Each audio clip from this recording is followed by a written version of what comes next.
C'est toujours un plaisir de vous retrouver dans le cadre de cette émission. Complément d'information sur Gabon 24. À Libreville, la capitale gabonaise, a abrité les 17 et 18 juillet de l'année en cours un colloque international sur le genre et la sexualité. Aujourd'hui, je reçois pour en parler le professeur Fatoumata Badini Kinda qui nous vient du Burkina Faso. Elle est sociologue. Bienvenue, professeur. Merci. Avec elle, sur ce plateau également, Philippe Koma Tchemonji. Il est docteur en anthropodémographie au Gabon. Bienvenue également sur ce plateau. Merci, madame. Alors, pour commencer, je me tourne vers vous, docteur Philippe Koma. Quels étaient les objectifs visés par ce colloque? Bon, les objectifs visés par ce colloque sont doubles. Est-ce que je peux d'abord revenir à l'histoire? Bien sûr, allez-y, brièvement. Voilà, brièvement, ce colloque, en fait, participe d'une idée commune entre la professeure Marie-Carmen Garcia de l'Université de Toulouse et moi-même. En fait, nous travaillons sur un objet commun. Donc, cet objet, enfin, on l'a, sur le plan scientifique, dénommé l'extraconjugalité durable. En d'autres termes, il ne s'agit tout simplement que la question d'adultère. Et nous avons eu à rédiger un certain nombre d'articles communs. Et dans le cadre de cet objet que nous traitons, on aboutit en fait à un certain nombre de configurations de genre. Par configuration de genre, on entend par là un homme marié ou la mise en médiation de deux femmes avec un seul homme, ou encore des stigmatismes de genre, comme dans certains de nos articles qui l'ont montré, le fait qu'en France, on a la maîtresse putain, en d'autres termes, en Occident, notamment en France, la maîtresse est considérée plus comme une partenaire sexuelle, d'accord? Alors qu'au Gabon, on a une maîtresse épouse. Donc on a deux stigmates, en fait, effectivement. Donc l'idée nous est venue de ne pas traiter effectivement la question, puisqu'à l'intérieur on a le genre et les sexualités. Dans le genre, on a en fait le prolongement des inégalités hommes-femmes, dans ce sens que c'est un homme qui s'entretient de femmes. Les cas de sexualité, parce qu'effectivement on a deux sexualités, une sexualité encadrée par les normes du mariage, une sexualité qui ne l'est pas, notamment la relation entre un homme marié et son épouse et la relation entre un homme marié et sa maîtresse. Donc il nous est venu l'idée effectivement, plutôt que de traiter effectivement de ces questions dans le cadre des cadres plus restreints, donc l'idée nous est venue effectivement de traiter de cette question dans un cadre plus global en impliquant d'autres chercheurs. En considérant un peu toutes les approches, un peu toutes les sociétés. Voilà, toutes les approches selon que les contextes diffèrent des uns des autres. Donc l'objectif principal, je m'en tenais seulement à cet objectif-là, était de comprendre les logiques, les représentations qui rendent encore possible la persistance des inégalités hommes-femmes. Voilà. Alors vous avez participé à ce colloque, professeur Fatoumata Badini Kinda. Quelles ont été la teneur de vos travaux, la teneur de vos propos lors de ce colloque? Merci madame. Je pourrais dire que ce colloque a été articulé autour de 5 axes de réflexion, dont un premier axe sur féminité, masculinité, un deuxième axe sur corps et sexualité, un troisième axe sur espace public, espace privé. Quatrième axe, c'est l'éducation-formation et un axe sur la problématique de la santé en rapport avec la sexualité. Donc, la substance des travaux autour de ces 5 axes montre effectivement qu'il y a une diversité de situations, de problèmes en lien avec la question du genre et de la sexualité, une diversité également de parcours qui ont fait l'objet de débats. Et comme l'a dit le docteur Koma, il y a aussi cette diversité de représentation des problèmes qui montre qu'il est effectivement important de prendre en considération les contextes, les représentations autour de ces questions de genre et sexualité. Alors vous, en tant que sociologue, est-ce qu'on peut comprendre l'évolution de la société qui a nécessairement un impact sur l'évolution du genre et peut-être de la sexualité? Oui, on peut voir... Est-ce qu'on peut faire un corollaire entre les deux? Oui, il y a un corollaire parce que au même moment que la société fait l'objet d'une dynamique, il y a les façons de voir les choses qui changent. Il y a des pratiques comme des pratiques nouvelles en matière de sexualité, au niveau une évolution au niveau des rapports hommes-femmes. Oui. On voit qu'il y a effectivement des nouveaux phénomènes qui émergent et qui montrent qu'un lien est à faire entre la dynamique de la société et la dynamique des questions, des rapports, des relations entre les hommes et les femmes, ce qui laisse sous-entendre, bien sûr, une réflexion autour des aspects touchant à la nature même de ces rapports, depuis la domination jusqu'à d'autres formes de relations, parce qu'aujourd'hui, on pense que beaucoup de choses tournent autour de la problématique de l'égalité entre les sexes, oui. Et cela est fondamental.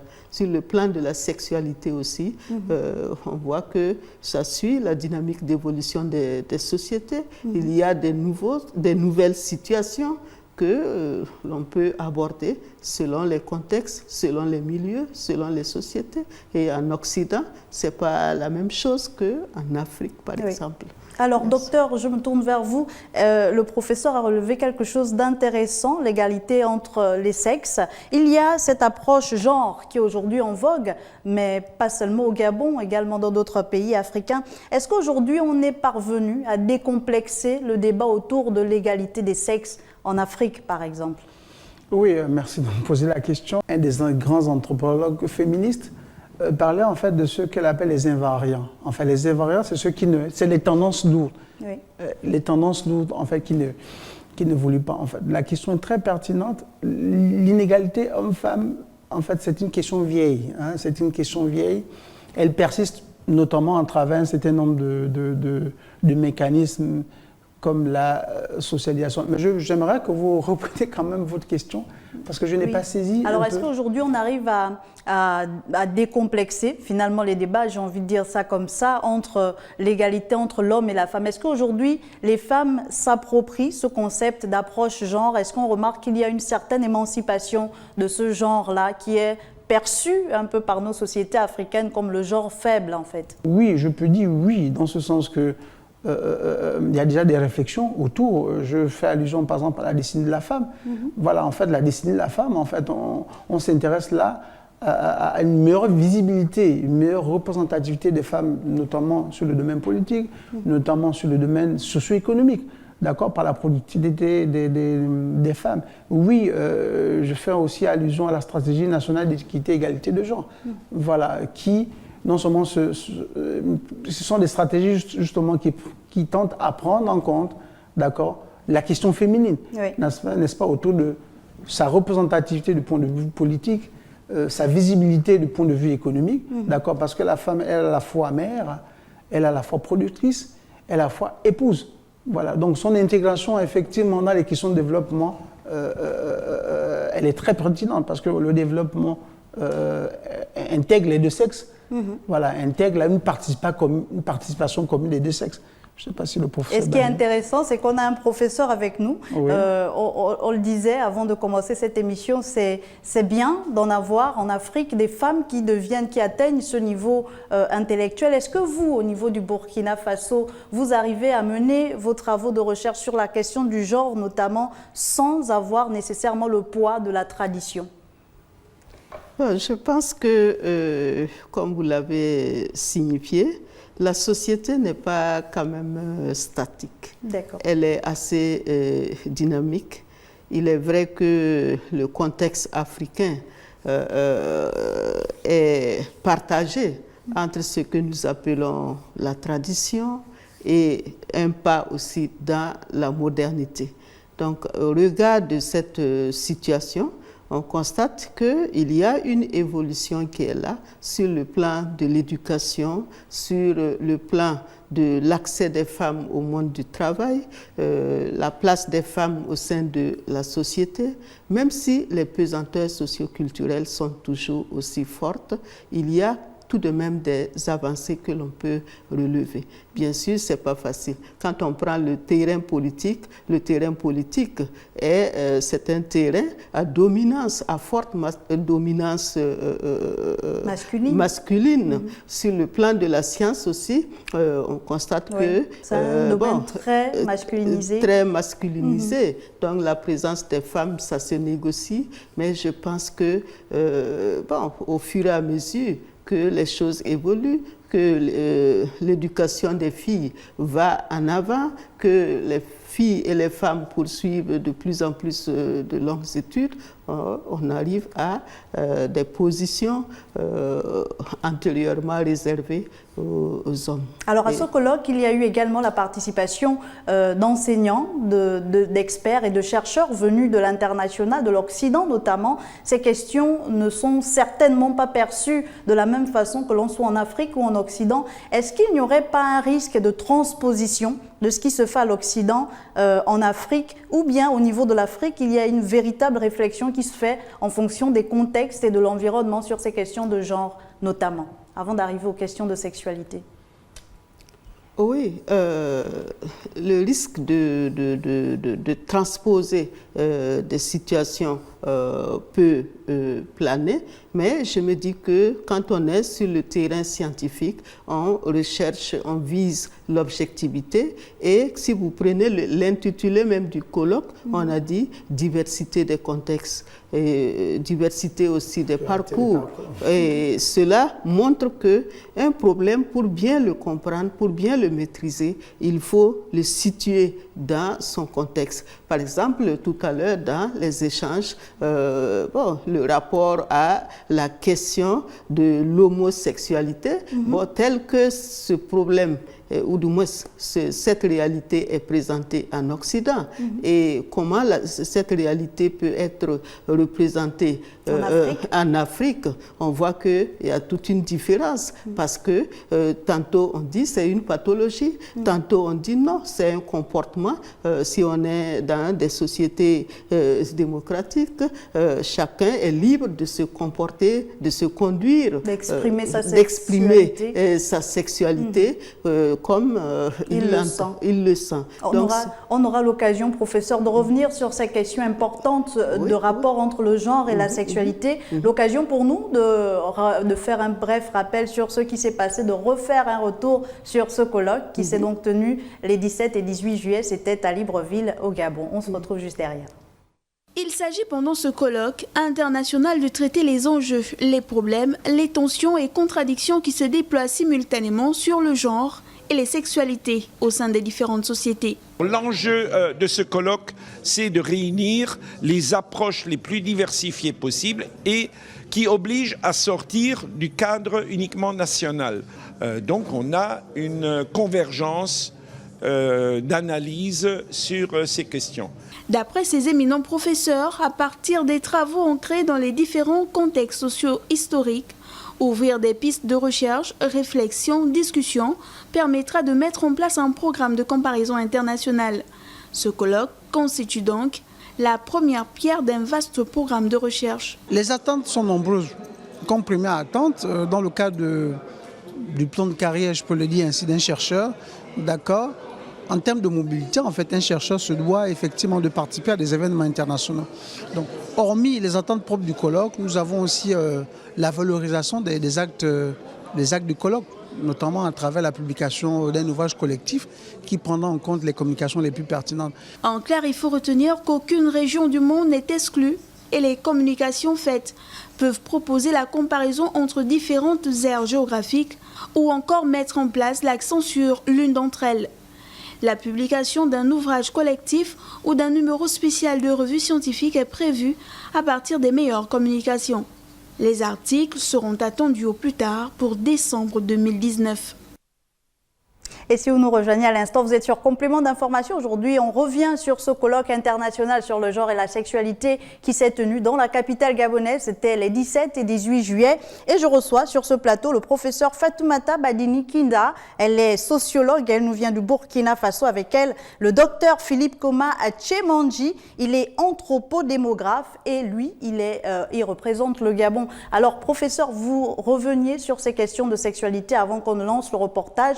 Peut-être que le docteur avait envie de renchérir. Est-ce que ces questions particulièrement d'homosexualité peuvent être considérées de façon scientifique comme la conséquence également de l'évolution de la société? À la suite de ce que le professeur Badini venait de dire, je fais une petite notification. Il s'agit des sexualités. D'accord. Enfin, je voudrais que le focus ne soit pas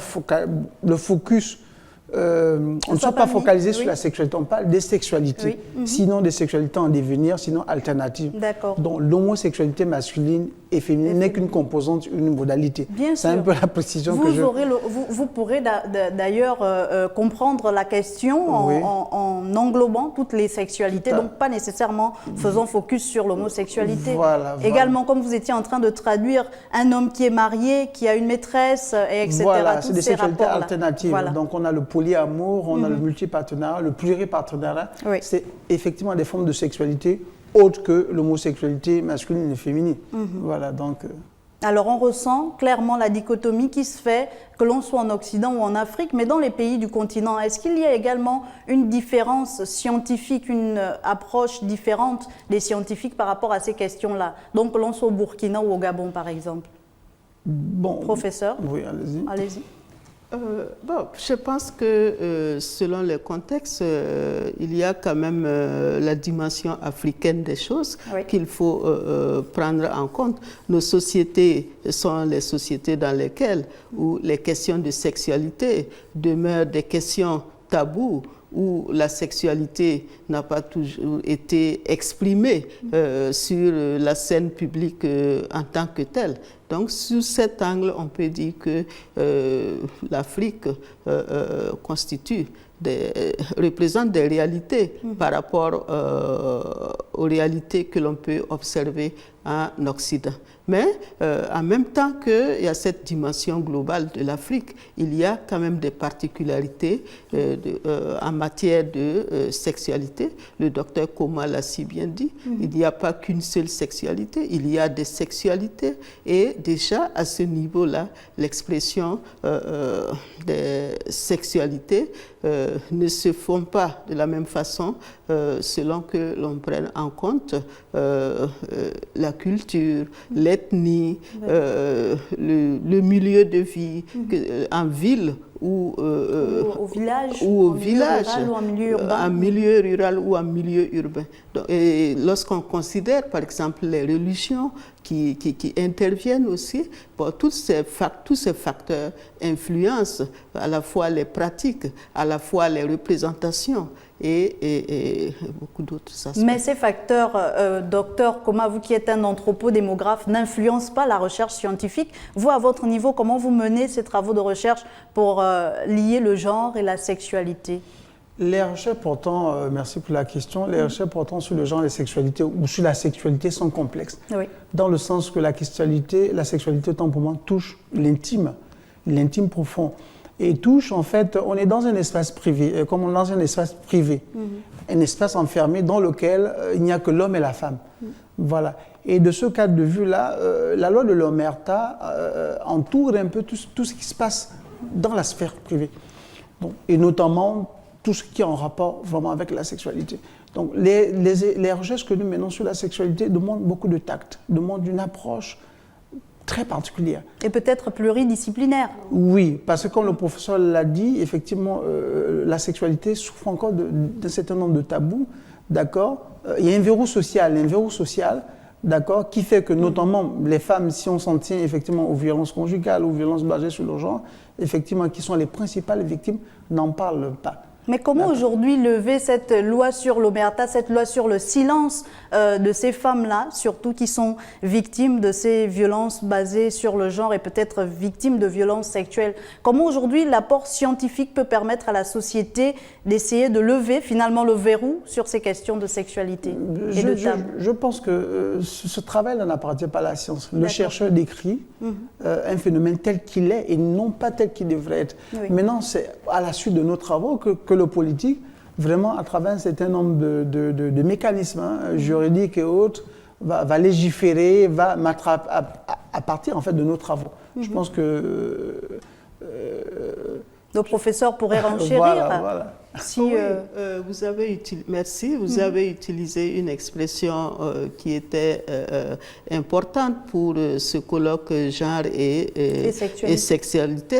C'est la pluridisciplinarité. Oui. L'approche même au niveau sur le terrain scientifique. Ce colloque a voulu qu'il y ait des regards croisés sur ces différents phénomènes relatifs au genre et à la sexualité. Donc, c'est une approche pluridisciplinaire qui tente d'éclairer un certain nombre d'aspects sur un même objet qui est ici genre et sexualité. Et cette approche permet effectivement de cerner le problème sous différents angles et d'envisager, de faire des propositions d'action parce que, comme l'a dit le docteur, la finalité, bien sûr, de la science, c'est à la fois d'apporter un éclairage et de permettre de comprendre comment fonctionne, quels sont les mécanismes qui sous-tendent, par exemple, tel ou tel phénomène. J'ai eu à intervenir sur la sexualité et les grossesses des adolescentes en milieu scolaire. Donc, par rapport à cet objet de réflexion, on comprend effectivement que plusieurs facteurs doivent être pris en compte. Et lorsque on envisage intervenir sur un phénomène comme celui-là, l'éclairage de la pluridisciplinarité est fondamentale. Alors vous avez, pendant ce colloque international de Libreville, jeté un pavé dans la mare, peut-être tendre la perche aux acteurs politiques. Qu'est-ce qu'on peut retenir, docteur Koma, finalement, de ce colloque? Au sortir de là, y a-t-il eu des recommandations que vous aimeriez nous partager? Ouais, la question est pertinente et elle est difficile. Moi, je vais tenter d'y répondre, notamment le professeur Badini va donner un complément d'information. Déjà, avant que nous arrivions sur le plateau, on avait déjà des discussions entre nous et je lui faisais savoir qu'effectivement, comme on a dit, c'était un colloque en fait, qui faisait le focus sur une approche pluridisciplinaire. Oui. D'accord, transdisciplinaire même, d'accord, avec une pluralité des contextes. Et effectivement, lors des échanges et à travers en fait les panels qui sont les axes thématiques du colloque, d'accord, cela s'est reflété. Donc il sera vraiment difficile comme ça de donner en fait une conclusion au résultat de travaux. Mais ce que nous pouvons dire, c'est de dégager les tendances lourdes. Il y a deux tendances lourdes puisque au cours des travaux, on avait des collègues africains, d'accord, qui venaient de différents pays européens. Donc, au regard effectivement de nos discussions, ce qui se dégage, c'est que l'espace, les enjeux égalitaristes constituent d'un espace d'égalité, en fait, hommes-femmes. Dans le cas du contexte africain, par exemple. Oui, dans le cas du contexte africain, ces enjeux en fait se heurtent encore à un certain nombre de contraintes socio-culturelles, d'accord, des barrières socio-culturelles, des sociétés patriarcales dans lesquelles en fait la délégation du pouvoir social appartient encore à l'homme. Ce qui n'est pas le cas, par exemple, ou bien relativement moins dans le cadre du contexte européen, où ce verrou a été levé, quoi. Où ce verrou a été levé.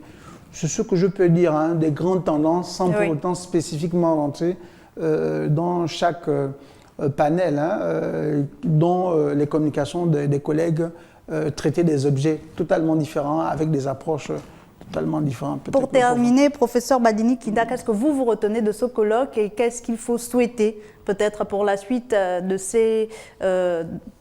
cette appréciation de ces questions de genre et de sexualité en Afrique?